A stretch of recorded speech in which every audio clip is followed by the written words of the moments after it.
Capítulo 29. Pureza de vida.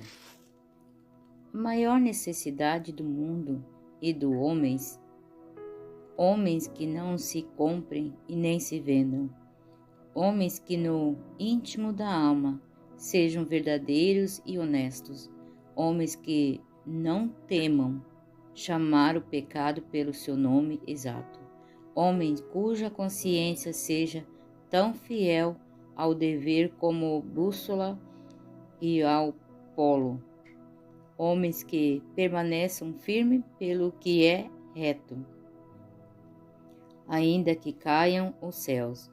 Mas um caráter tal não é obra do acaso, nem se deve a favores especiais da providência. Um caráter nobre é o resultado da disciplina própria, da sujeição da natureza interior pela superior.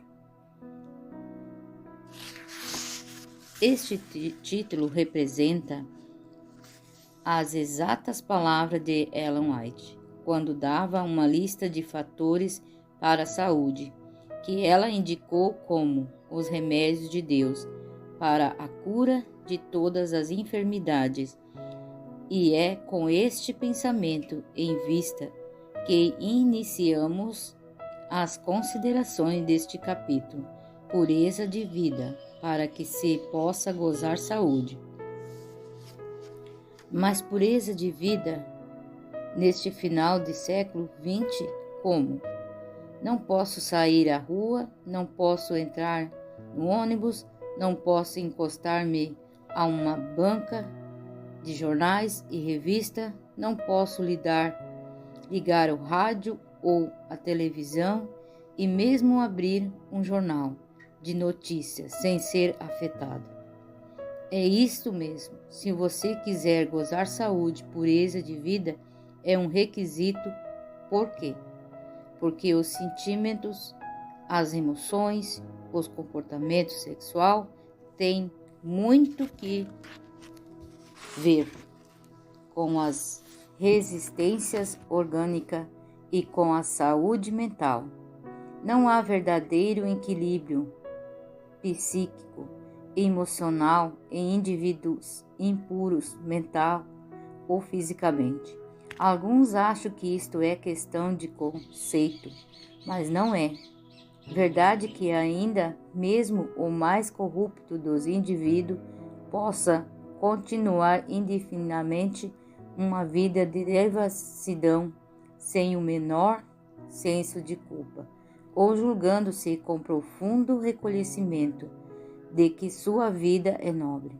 A impureza em todas as suas modalidades deforma o caráter e torna infeliz aquele que a pratica. A pureza de vida não é uma questão de época, de ocasião ou circunstância. Também não é uma questão de religião ou de conceitos sociais. É um princípio que pode ser mantido por um José do Egito, ver Gênesis 39, ou por qualquer indivíduo reto dos dias sodômicos em que vivemos. Quando dissemos no princípio dessa obra que advogamos mente sã em corpo são, queríamos dizer também que uma mente impura é tão doentia como aquela que sofre transtornos de outra ordem, que um corpo doente não pode abrigar mente sã, nem pode um corpo são e viver com mente doentia. A impureza é causa de muitas doenças, talvez as piores e mais insucuráveis, visto como leva muita gente para os hospitais e manicômios. É preciso que assentemos em nossa mente uma atitude em relação a este assunto de verdadeira grandeza e importância. Não pretendemos neste capítulo senão desenvolver instruções a respeito de como podemos evitar a doença e promover a saúde, por meio deste remédio de Deus, a pureza de vida. Portanto, não nos alongaremos na questão sexual como um estudo. Para aqueles que desejam mais amplo conhecimento do assunto, indicamos Amor, Sexo, Erotismo, do Dr. Galdino Nunes Vieira. A mais completa e a mais elucidativa e equilibrada obra sobre sexo é editado pela Casa Publicadora Brasileira. Creio que todo jovem adulto deve conhecer este livro. Comportamento sexual. O correto comportamento sexual é resultante de atitudes assumidas pelos indivíduos mediante planejamento inteligente e honesto. O sexo é muito importante, toda vez que o consideramos à luz dos propósitos divinos, estremecemos a ideia de que pudéssemos cooperar com Deus para a realização de seu objetivo. O sexo foi designado pelo Criador para uma finalidade, e nós não temos o direito de mudar os fins. Ninguém tem permissão para perverter o sexo ou usá-lo como quiser, ou fora de tempo e lugar. Transgredir as leis da natureza neste sentido é atrair sobre si a doença e a desgraça. Devemos ser puros nos hábitos, puros na conversa e puros nos pensamentos. Para isto devemos afastar de perto e de diante de nossos olhos toda revista ociosa e maliciosa, toda novela incitante e toda anedota picante. Nós somos aquilo que falamos, lemos e pensamos, e se queremos ser ajudados na construção de um caráter nobre, devemos ajudar-nos a nós mesmos. Há um conceito errôneo a respeito do sexo. Advogam alguns que ele deva ter livre curso desde os primeiros impulsos na infância até ao final, esgotamento da capacidade sexual na velhice. Admitem muitos a prática dos vícios sexuais em adolescentes, autorizado livremente a masturbação. Supõe-se que todos os desejos devam ser atendidos para evitar frustrações, porque assim se procede com os desejos pervertidos, da glutonaria, da embriaguez, da toxicomania, da cobiça, da avareza e outros. Não se fazem restrições, não se estabelecem padrões elevados para as crianças e adolescentes, porque os próprios pais muitas vezes não têm suficiente moral para fazê-los. Mas se consultar o peso da opinião do jovem, ver-se-á que eles estão mais dispostos a tentar alcançar alvos nobres e altos em lugar de ceder e fracassar. Para em parte provar isso, transcrevo um trecho de um artigo do Eunice, onde ela diz, conforme transcrição de seleções. Há mais de 25 anos venho trabalhando com garotas assim e descobri que, nos casos delas, fornecer-lhe padrões de conduta é melhor que dar-lhe contraceptivos. Faz pouco tempo conheci um centro de meninas adolescentes em que a professora perguntou qual o assunto que elas mais gostariam de debater: biologia humana, cuidados pediátricos, fisiologia do parto, planejamento familiar. As garotas não mostraram nenhum interesse por este tema. Foi aí que a professora perguntou: vocês gostariam de conversar sobre a maneira de dizer não ao namorado sem perder o seu amor? Imediatamente todas as mãos se levantaram. Essas meninas querem acreditar em valores e anseiam por alguém que os saiba ensinar, que lhe diga que, para seu próprio bem e para o bem da sociedade, não faz sentido praticarem o sexo aos 12, 13, 14 ou 15 anos.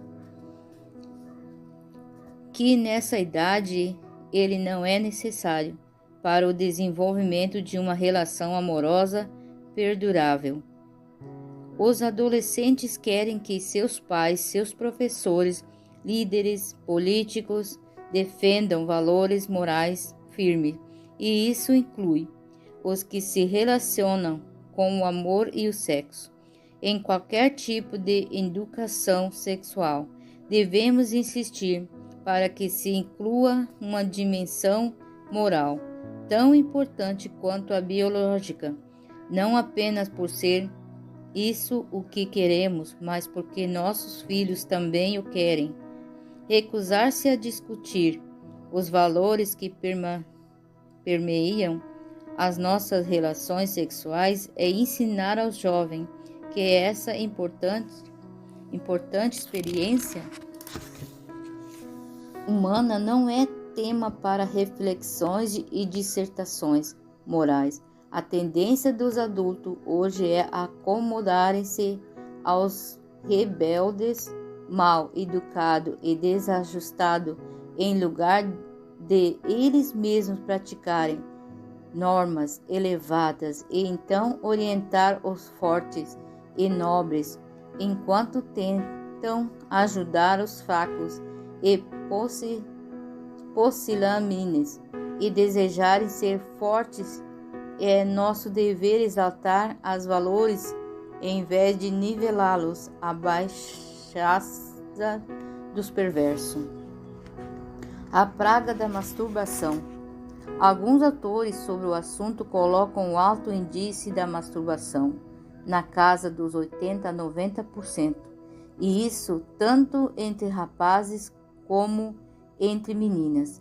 É verdade que entre as meninas, muitas vezes a prática não se estende além das primeiras experiências, mas algumas a levam para grande parte de sua existência, mesmo depois do casamento.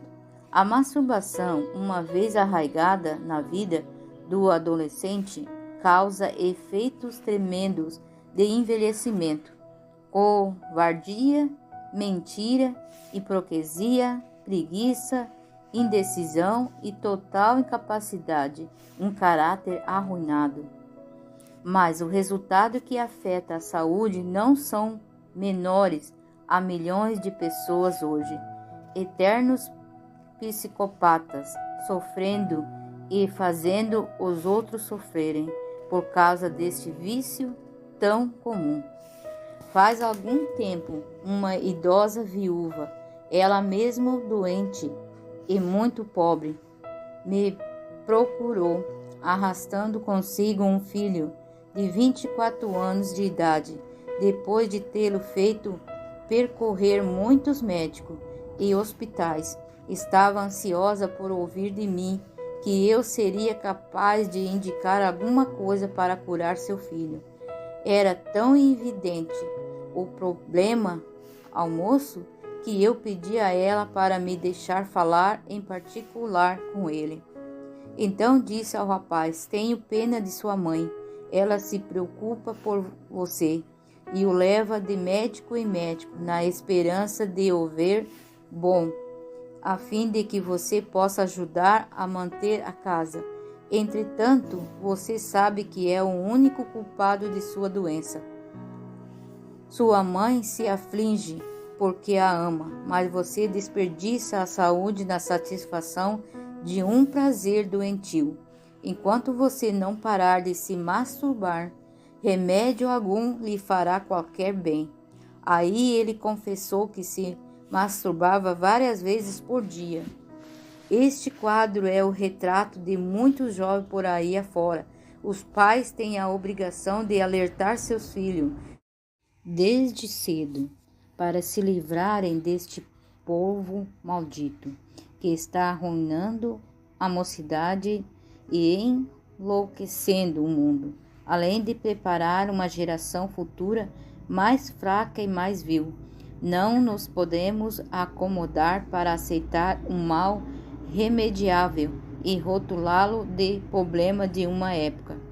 Ellen White, esta fabulosa educadora, há cerca de 100 anos vem através de seus livros alertando os pais sobre as perigosos dos vícios sexuais e mesmo das relações abusivas do sexo entre os casais.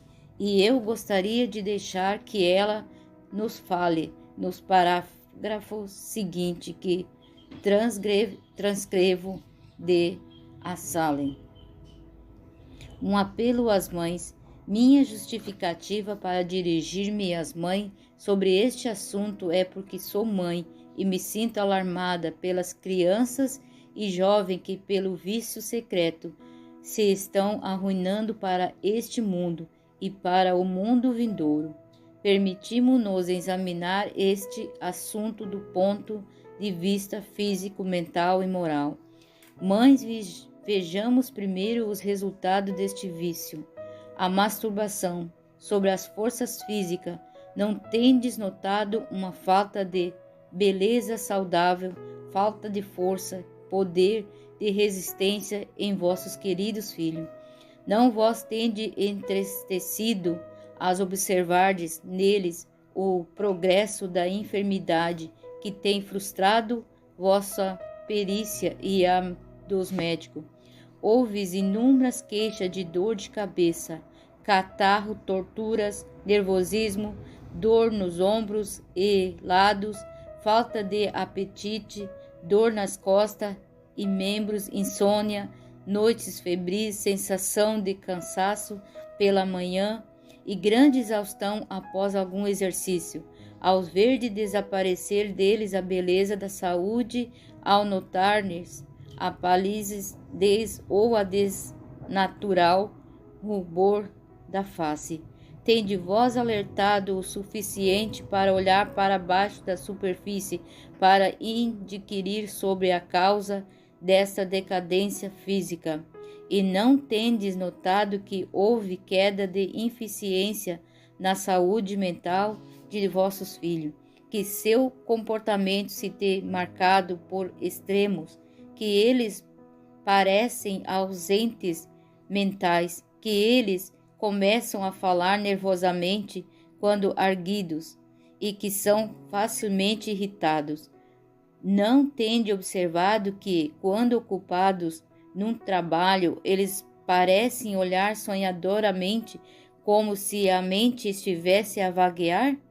E que, quando voltam a si, parece não quererem aceitar o resultado de seu trabalho como havendo saído de suas mãos, tão cheio de imperfeições e marcado de falta de atenção? Não vos tendes assombrado diante de seu maravilhoso esquecimento? As mais simples e muito repetidas instruções são muitas vezes esquecidas. Podem ser ligeiros para aprender, mas parece não lhe servir de nenhum benefício. A mente não retém aquilo que aprende através do duro estudo. Quando precisam usar esse conhecimento, lhe foge perdendo-se em memória de peneira. Não tendes notado sua relutância para se empenharem em trabalho ativo, e sua falta de vontade para perseverantemente realizarem aquilo que aprenderam e que deles exige força mental, física? A tendência de muitos é viver na indolência. Não tendes testemunhado a sombria tristeza do rosto e as frequentes manifestações de temperamento acre naquele que antes eram alegres, bondosos e afetivos? São facilmente levados à desconfiança, disposto a olhar as coisas pelo lado escuro? E quando estáis trabalhando para seu bem, imaginam que sois seus inimigos, que desnecessariamente os reprovais e os restringis para vosso filho, do ponto de vista moral. Não tende observado na criança o aumento da desobediência e suas manifestações de ingratidão, impaciência em face de restrição? Não vós tendes alarmado com sua falta de respeito para com a autoridade, materna ou paterna? Ou que arrasou de tristeza e coração dos pais, e prematuramente lhe suplicou de cabelos grisalhos a cabeça? Não tendes verificado em vosso filho falta daquele nobre fraqueza que eles já possuíram e que no vós admiráveis? Alguns até mesmo expressam em seu semblante aquele olhar endurecido da depravação. Não vós tendes sentido angustiadas e ansiosas ao perceberdes a forte desejo de vosso filho de estarem sempre com o sexo oposto e sua incontrolável disposição para namorar enquanto ainda muito jovem? Mães, a grande causa destes males físicos, mentais e morais é o vício secreto, a masturbação, que inflama as paixões, febricida imaginação e leva à fornicação e ao adultério. Este vício está destruindo a constituição física de muitos e preparando-os para doenças de quase toda espécie, e haveremos nós de permitir que nossos filhos sigam um curso de destruição de si mesmos? Mães, considerai vossos filhos de ponto de vista religioso. Causa vós dor vê-los débeis no corpo e na mente, mas não vossa causa tristeza, muito maior vê-los quase mortos para as coisas espirituais, de modo que tem bem pouco interesse pela bondade, pela beleza e pelos santos propósitos? O vício secreto é o destruidor das elevadas resoluções, da fervorosa esforço e da força de vontade para formar um bom caráter religioso. Crianças muito novas praticam este vício e ele cresce com elas e é fortalecido com os anos, até que toda nobre faculdade do corpo e da mente é aviltada. Elas poderiam ter sido salvas caso tivessem sido cuidadosamente instruídas com respeito à influência desta prática sobre a saúde. Elas ignoravam o fato de que estavam trazendo sobre si muito sofrimento. Mães, não podeis ser demasiado cuidadosa em alertar vossos filhos para não aprenderem hábitos degradantes, e mais fácil guardá-lo do mal do que para eles erradicarem no depois de haver aprendido. Para salvar meus próprios filhos de seres corrompidos, não tenho permitido que eles durmam na mesma cama, nem do mesmo quarto com outros rapazes, e tenho, quando a ocasião o requereu em viagem, feito uma cama para eles no chão, de preferência a deixá-lo acomodarem-se com outros. Tenho procurado evitar que se associem com crianças grosseiras e rudes, e lhe tenho apresentado atrações para que torne alegres e felizes suas ocupações no lar. Mantendo ocupadas suas mãos e mente, eles têm tido muito pouco tempo ou disposição para brincar na rua com outras crianças e obter assim uma educação de rua. O estado de nosso mundo é alarmante. A toda parte para onde olhamos, vemos imbecilidade, formas nanicas, membros aleijados, cabeças disformes, deformidade de toda espécie, o pecado e o crime e a violação das leis da natureza. são as causas deste acúmulo de maldição e sofrimento humano. Uma grande parte da juventude que hoje vive é inútil. Hábitos corruptos são desperdiçados suas energias e trazendo sobre eles repugnantes e complicadas enfermidades. Ingênuos pais buscarão a perícia dos médicos um após o outro, que lhe prescreveram drogas, quanto geralmente sabia a causa da saúde em deterioração, mas esses médicos, por temerem ofender ou perder os seus clientes, guardam silêncio, e quando como médicos fiéis deveriam expor a causa real. Crianças que praticam essa antecedência própria, a masturbação, antes da puberdade, deverão pagar na idade crítica penalidade das leis da natureza violada. Se a prática é contínua após os 15 anos de idade, a natureza protestará contra o abuso que tem sofrido e continua a sofrer.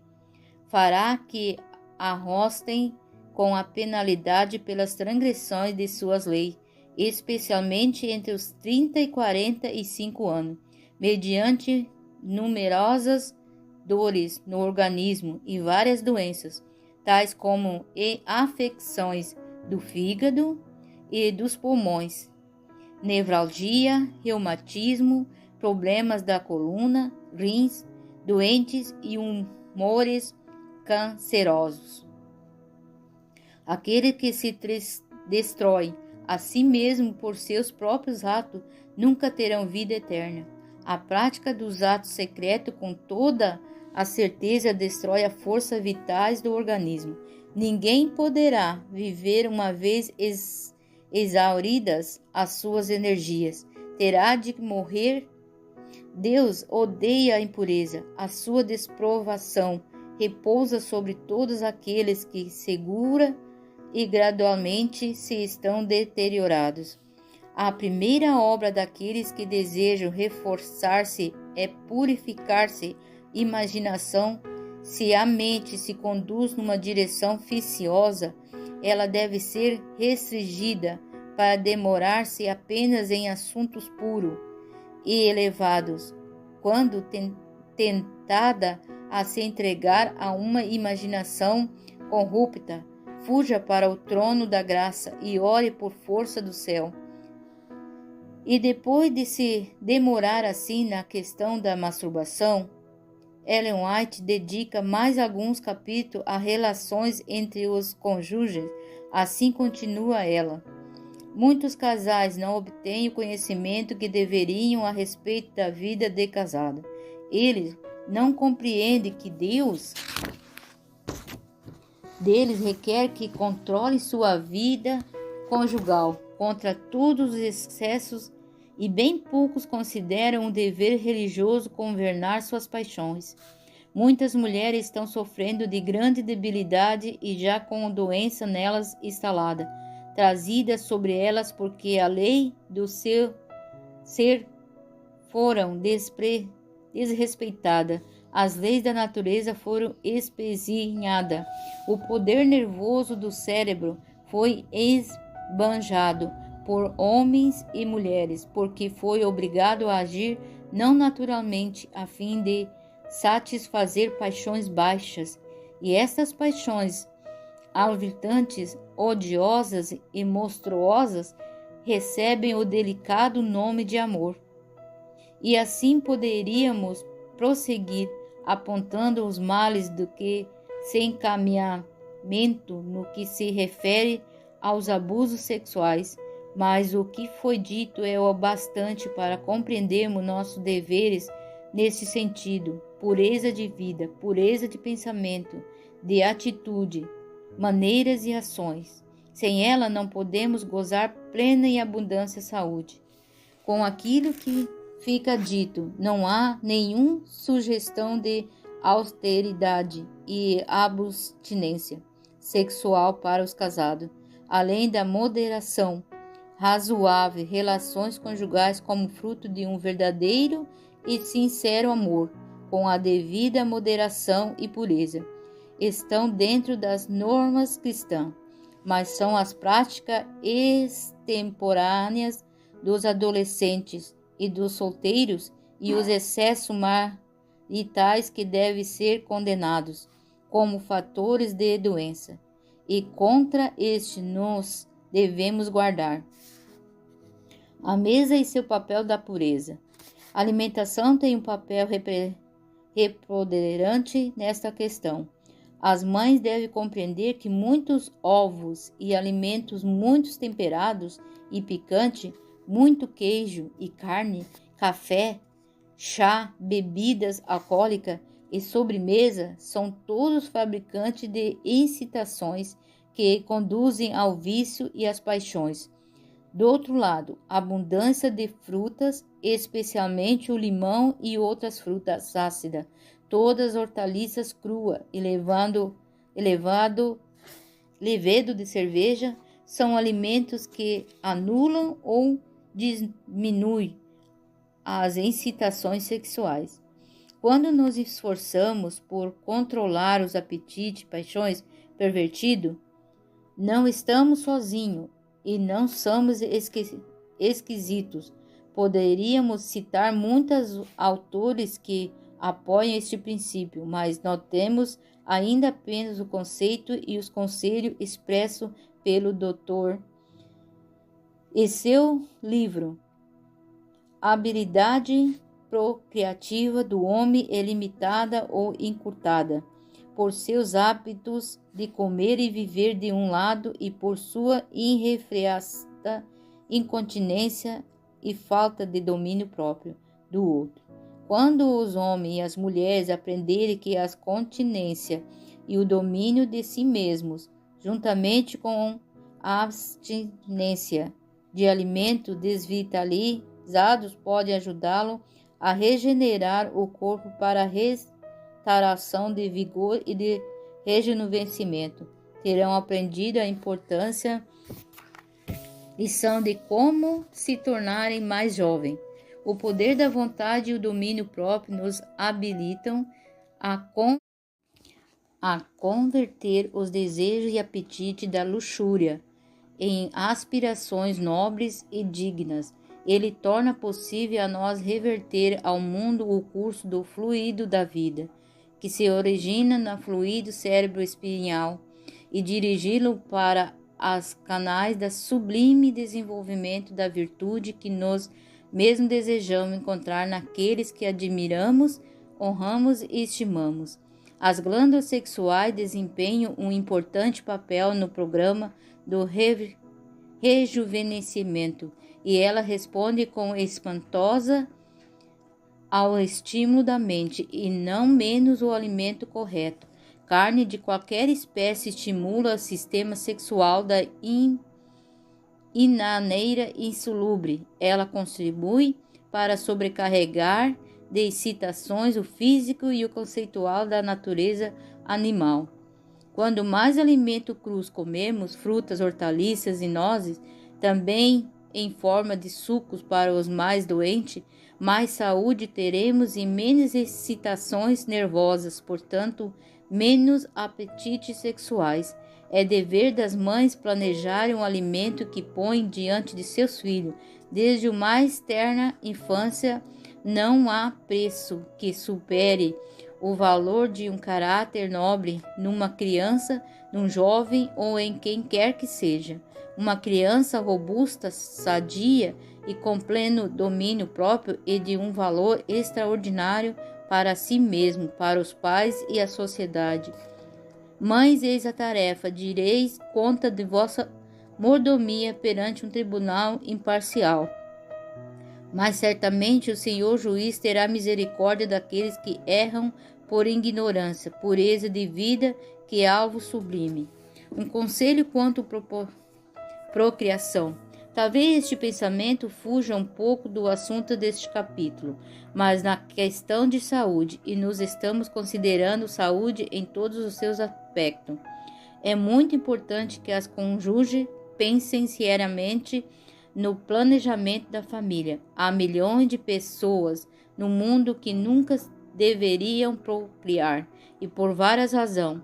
Primeiro, por falta de saúde. Nenhuma pessoa doente deve esperar gerar criança sadia.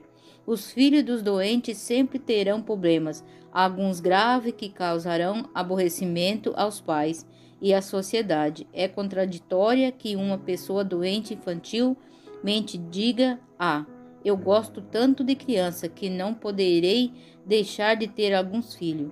Ora, os filhos que ela vai ter certamente serão doentes, problemáticos e talvez até defeituosos.